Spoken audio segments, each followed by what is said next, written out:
BBC আন্তর্জাতিক সংবাদে আপনাদের সকলকে স্বাগতম। এই মুহূর্তে আমাদের হাতে এসে পৌঁছানো ভারতের ভোটের সর্বশেষ আপডেট আপনাদেরকে জানিয়ে দিব। ৪৯ বছরের রেকর্ড ভাঙতে চলেছেন বিজয়, সাফল্যের নেপথ্যে রয়েছে যা। তামিলনাড়ু ২০২৬ সালের বিধানসভা নির্বাচনে বিজয় হলেন দক্ষিণী সুপারস্টার বিজয় থালাপাতি। এমন এক ইতিহাস গড়বেন যা গত ৪৯ বছরে আর কোনো চলচ্চিত্র তারকা করতে পারেননি। এমজিআর রামচন্দ্রের এমজিআর পর তিনি হবেন অভিনেতা থেকে তামিলনাড়ুর মুখ্যমন্ত্রী হওয়ার প্রথম ব্যক্তি। সর্বশেষ ১৯৫৭ সালে নির্বাচনী সিনেমার জনপ্রিয়তাকে সরাসরি রাজনৈতিক শক্তিতে রূপ দিয়েছিলেন এমজিআর। ওই নির্বাচনে জয় পেয়ে তিনি টানা ১ দশক তামিলনাড়ুর শাসন করেন।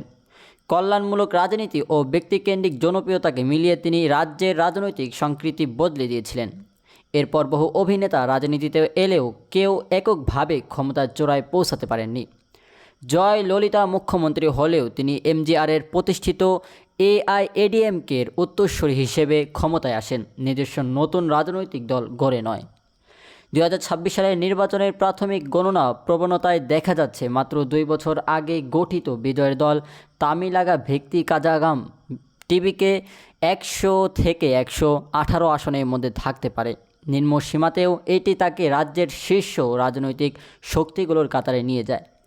আর ১১৮ আসনের কাছাকাছি পৌঁছালেই ২34 সদস্যের বিধানসভায় সংগরিষ্ঠতার দ্বার প্রান্তে চলে যাবে দলটি। বিশ্লেষকদের মতে বিজয়ের উত্থানের সবচেয়ে বড় বৈশিষ্ট্য হলো এর দ্রুত ও পরিকল্পিত অগ্রগতি।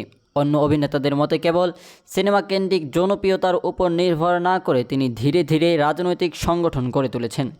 ২০০৯ সালে নিজের ভক্ত সংগঠনকে বিজয় মাক্কালিয়াক্কাম নামে সংগঠিত করেন। শুরুতে এটি সামাজিক সেবা ও কল্যাণমূলক কর্মকাণ্ডে যুক্ত থাকলেও পরে স্থানীয় পর্যায়ে সাংগঠনিক ভিত্তি তৈরি করতে শুরু করে। ২০১১ সালে সংগঠনটি প্রকাশ্যে এআইএডিএমকের জোটকে সমর্থন দেয়। এটি ছিল নির্বাচনী রাজনীতিতে বিজয়ের প্রথম প্রত্যাখ্যান অবস্থান। পরবর্তী সময়ে তার চলচ্চিত্র সংশ্লিষ্ট অনুষ্ঠানগুলিতেও রাজনৈতিক বার্তা স্পষ্ট হতে থাকে। ২০১৯ সালে নাগরিকত্ব সংশোধনীয় আইন সিএ নিয়ে সমালোচনামূলক অবস্থান তাকে সিনেমার গণ্ডির বাইরে রাজনৈতিক কণ্ঠ হিসেবে তুলে ধরে।